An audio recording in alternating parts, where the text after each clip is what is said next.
Her Majesty appeared steady on her feet as she officially opened the new £22 million Thames Hospice building in Maidenhead on Friday.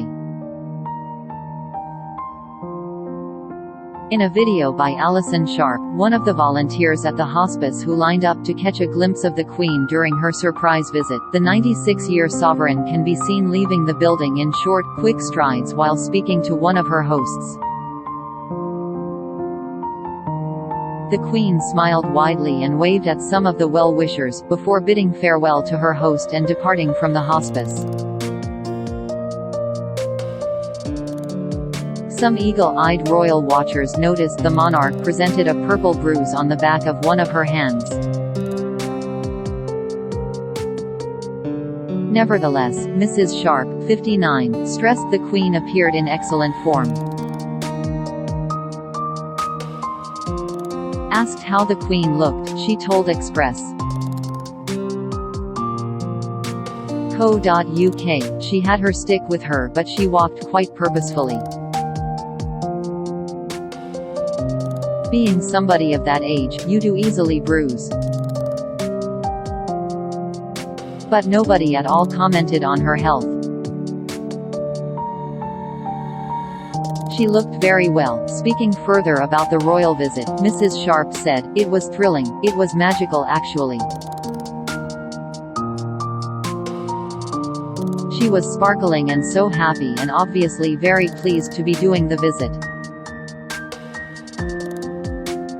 I'm sure she must get quite frustrated with her mobility issues, so she was obviously well enough to be able to come out for the day.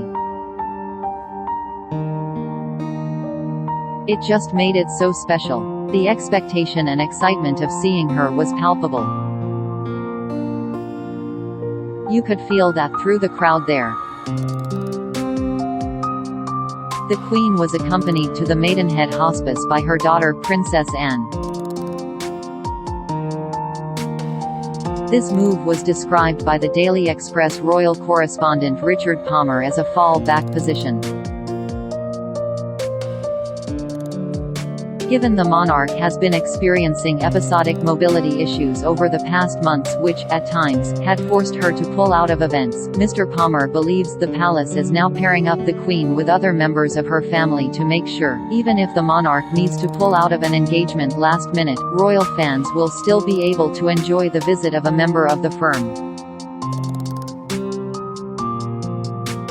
Appearing on the Express Royal Roundup, Mr. Palmer said, "You know, most of the engagements she does now, same as the other day when she did one with Prince Charles, the idea is if at the last minute she says she cannot make it, then there is always another member of the royal family waiting to stand in for her."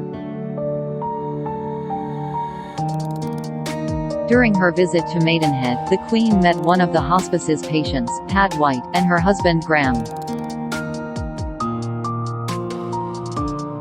She also chatted to staff and marked her presence by unveiling a commemorative plaque and signing the guest book.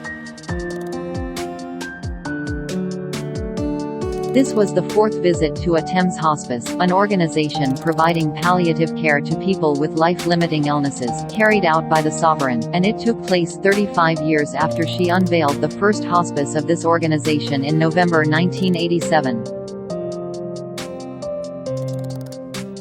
In 2002, the Queen returned to the Thames Valley Hospice at Pine Lodge on Hatch Lane in Windsor to launch a new extension to the building, and once again in 2012 to commemorate the charity's 25th year. The Queen first sparked concerns for her health on October 20 last year, when she cancelled a planned trip to Northern Ireland organised to mark its centenary. The Maidenhead visit marked the fourth official engagement outside one of her residences since last autumn.